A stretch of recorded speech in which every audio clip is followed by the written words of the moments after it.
Assalamualaikum warahmatullahi wabarakatuh. Selamat datang di channel Nazif Gifari. Pada video kali ini saya akan membahas bagaimana cara pengaturan gizi pada saat puasa. Saksikan video ini secara lengkap.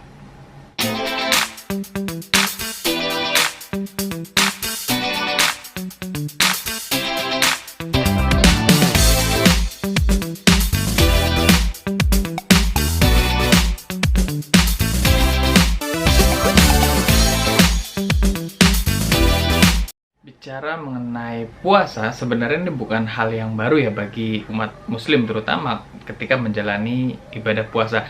Namun ternyata ada di balik rahasia ketika kita menjalani ibadah puasa, dan banyak sekali manfaat yang akan kita dapat ketika kita menjalani ibadah puasa. Mulai dari menurunkan dari peradangan, kemudian meningkatkan autofagi kita, kemudian dan berbagai macam manfaat kesehatan lainnya. Itu baru beberapa ya.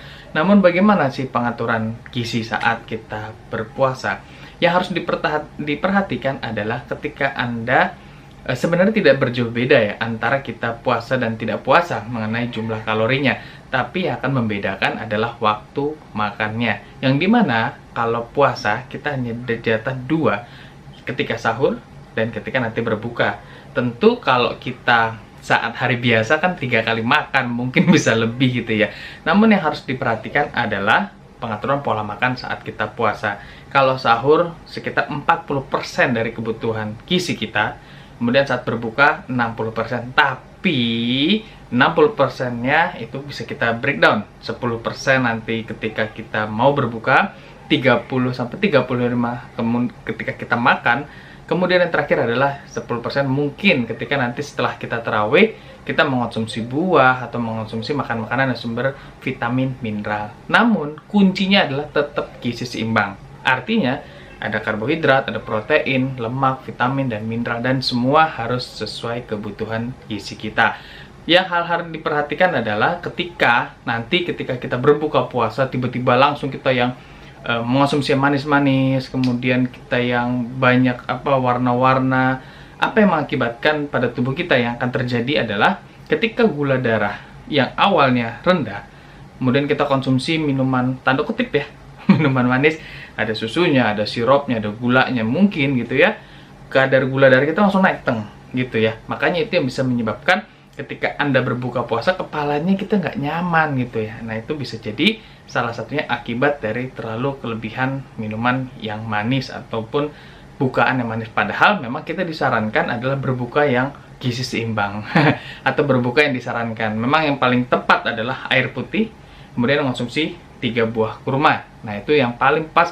Kemudian kita nanti beribadah, barulah nanti kita makan-makan yang lain, supaya ketika kita menjalani ibadah, kita bisa nyaman. Nah, itu yang harus diperhatikan. Tips yang lain adalah ketika kita sahur harus diperhatikan, kalau bisa jangan sampai konsumsi minuman kopi atau teh. Kenapa? Nanti sifatnya diuretik dan kita bolak-balik ke kamar mandi mengalami penghilangan cairan kita.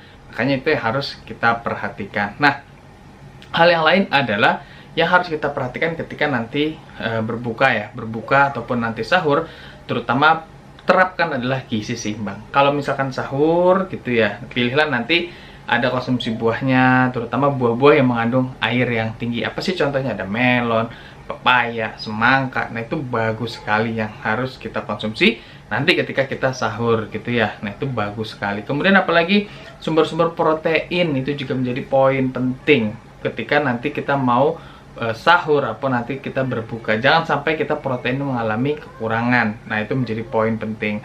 Dan ketika nanti berbuka, nah juga harus diperhatikan, dibatasi nih minuman-minuman manis tadi sudah. Kemudian minuman yang bergoreng-gorengan atau yang mengandung lemak yang cukup tinggi. Nah, itu yang harus diperhatikan. Kalau ada makanan gorengan-gorengan gitu ya, ada 1 porsi, kita belah 2 aja gitu ya.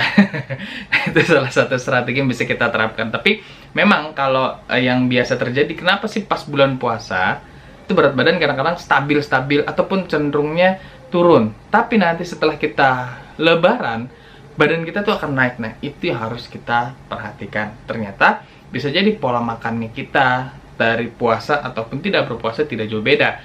Jadi ibarat itu bisa jadi balas dendam karena makannya terlalu banyak, kan saya sudah puasa, saya harus makan banyak. Nah, Nah, itu harus kita patahkan. Yang jelas adalah ketika nanti kita saat ini berpuasa, tetap harus gizi seimbang. Jika memang nanti tanda kutip ya mau menurunkan berat badan, mungkin itu hanya bonus. Tapi tujuan kita puasa tentunya kita ibadah ya. Kalau berat badan turun, itu adalah bonus. Tapi bagaimana kita menjaganya supaya kita tetap stabil dalam angka yang atau range yang tepat ataupun normal. Nah, itu menjadi poin penting yang harus kita perhatikan. Nah, topik selanjutnya adalah bagaimana ketika kita berolahraga. Berolahraga juga disesuaikan dengan kebutuhan kita dan disarankan bisa pagi, bisa sore, ataupun nanti malam. Tapi waktu yang terbaik olahraga adalah olahraga yang dilakukan. Tapi yang jelas, kalau saran saya adalah yang tepat itu yang pas gitu ya. Kalau saya ataupun yang lain, itu bisa jadi sore hari. Karena disitulah momen kita sudah hampir mau berbuka dan akan lebih optimal. Oke, nanti kita akan bahas mengenai olahraga pada video selanjutnya. Nah, jika video ini bermanfaat, jangan lupa di like, komen, dan juga di subscribe. Bye-bye. Sampai jumpa di video selanjutnya.